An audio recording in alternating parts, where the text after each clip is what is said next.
सर्द सुबह में भी पंचकुला सेशन कोर्ट में रुचिका केस की गर्मी महसूस की जा सकती थी। केस में दोषी करार पूर्व डीजीपी एसपीएस राठौड़ अपनी पत्नी के साथ कोर्ट पहुंचा। सुनवाई राठौड़ की अग्रिम जमानत पर होनी थी। अदालत ने 1 लाख रुपए के मुचलके पर 7 जनवरी तक राठौड़ को जमानत दे दी। देखिए, मैं नहीं समझता कि किसी भी प्रकार की कोई भी लीगल एविडेंस ऐसी उन लोगों के पास है। रुचिका के वकील का कहना है कि कोर्ट ने उन्हें 7 तारीख से पहले अपनी दलील रखने को कहा है। इन ग्राउंड्स पे वो बात कर रहे हैं, वो असल में गलत ग्राउंड है, वो झूठ बोल रहे हैं। अदालत से राठौड़ को अंतरिम राहत के रूप में थोड़ी खुशी जरूर मिली है, लेकिन आने वाला वक्त अभी भी मुश्किलों से भरा हो सकता है, क्योंकि आने वाली 7 तारीख को सरकार के साथ रुचिका के वकील भी इस सारे मामले को अदालत में चुनौती देंगे। भूपेंद्र नारायण सिंह के साथ सत्येंद्र चौहान, पंचकुला, आज तक। राठौड़ के रुतबे से हारती रुचिका की जंग तो 16 साल पहले ही खत्म हो गई, लेकिन इंसाफ की जंग चलती रही। आखिरी फैसला आया तो लगा कि इतनी लंबी लड़ाई अब भी अधूरी है। जंग फिर शुरू हुई। जरा शुरू हुई तो दोषी राठौड़ की पत्नी ने कोर्ट में एक अलग ही दलील रख दी। आभा ने कहा, रुचिका के भाई को कानूनी तौर पर बंदी बनाया गया था। एससी गिरहोत्रा ने 1991 में वीणा नाम की महिला से दूसरी शादी की थी, लेकिन अब वो इससे इनकार कर रहे हैं। वो महिला कहाँ है? हालांकि रुचिका के करीबियों का कहना है कि ऐसे आरोप बकवास से ज्यादा और कुछ नहीं है, और अगर वो कहती है कि कोई सबूत नहीं है तो वो झूठ बोलती है, और वो अभी तक झूठ के सहारे ही 19.5 साल तक अपने पति को बचाती रही है। 19 साल तक रुचिका केस में न जाने कितनी तारीखें पड़ी, लेकिन इंसाफ की आस में कोई इन तारीखों से नहीं घबराता, और इसीलिए शायद जंग अभी जारी है। कैमरामैन उमरांगडल साथ भूपेंद्र नारायण सिंह, पंचकुला, आज तक।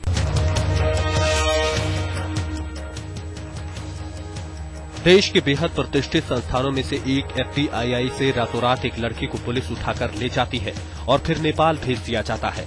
आखिर पुलिस ने ऐसा क्यों किया? खुद तो पुलिस कुछ नहीं कहती, लेकिन हैरानी की बात यह है कि पुलिस ने इस कार्रवाई के लिए एफटीआईआई तक को कोई जानकारी देना मुनासिब नहीं समझा। उनकी रिपोर्ट यही है कि यह एक हाई सिक्योरिटी मामला है और इससे ज्यादा डिटेल्स हम आपको बता नहीं सकते। पूरे पुलिस की इस कार्रवाई पर सब हैरान है। केंद्रीय गृह मंत्रालय तक को नहीं समझ आ रहा है कि आखिर ऐसा कैसे कर दिया गया। सूत्र कहते हैं कि खुद मंत्री कार्रवाई पर बेहद नाखुश है और इसीलिए पूरी कार्रवाई पर पूरे पुलिस से रिपोर्ट मांगी गई है। अगर गृह मंत्रालय के सूत्रों की माने तो जिस तरीके से पूरे पुलिस ने नीतू सिंह के मामले पर अब तक की कार्रवाई की है, उससे गृह मंत्रालय के अधिकारी काफी हद तक नाराज हैं, और शायद इसीलिए अब पुणे पुलिस से इस मंत्रालय ने रिपोर्ट भी तलब की है। पुणे से पंकज खेलकर के साथ सुमित अवस्थी, दिल्ली, आज तक। ये तस्वीर नीतू सिंह की है। नीतू देश के सबसे प्रतिष्ठित film and television institute of India FTII में एडिटिंग कोर्स के 4th ईयर की छात्रा थी। नेपाल की रहने वाली नीतू चर्चा में इसलिए है क्योंकि उसे रात के अंधेरे में उठाकर वापस नेपाल भेज दिया गया। ये अजीबोगरीब कार्रवाई है पुणे पुलिस की। दरअसल नीतू अपने पति से परेशान थी। कहा जाता है कि उनके पति अमरीश की नेपाल की राजनीति में अच्छी बैठ है, इसी दम पर वो परेशान किया करता था। नीतू ने महिला संगठनों से भी मदद ले रखी थी। शक है कि अचानक इस तरह उसे नेपाल भेजने के पीछे भी पति का ही रसूख है। It's almost like a political kidnapping. Neetu के करीबी दोस्तों के मुताबिक ये डिपोर्टेशन नहीं, ये एक साजिश है, किडनैपिंग है। वहीं इडवा, जो महिला संगठन है जिनके साथ नीतू ने आखिरी बार बातचीत की थी, उनके मुताबिक वो हर संभव कदम उठा रहे हैं जिससे इस मामले के तय तक जा सके और सच्चाई को लोगों तक ला सके। पंकज खेलकर, पुणे, आज तक। नजरों के सामने हर कोने तक बर्फ की सफेद चादर। ये धरती का दक्षिणी छोर अंटार्कटिका है। यहाँ पारा इतना नीचे है कि हड्डियां भी जवाब दे जाएं। जी हाँ, और इन्हीं जानलेवा परिस्थितियों में हिंदुस्तान का सिर गर्व से ऊंचा किया है दिल्ली की रीना कौशल ने। दिल्ली की रीना पहली भारतीय महिला बन चुकी हैं जिन्होंने 31 दिसंबर को दक्षिणी ध्रुव पर कदम रखने का कीर्तिमान स्थापित किया है। इतिहास रचने वाली 38 साल की रीना कौशल 8 महिलाओं वाली उस टीम में शामिल थी जिसने अंटार्कटिका में 900 किलोमीटर तक स्कीइंग की।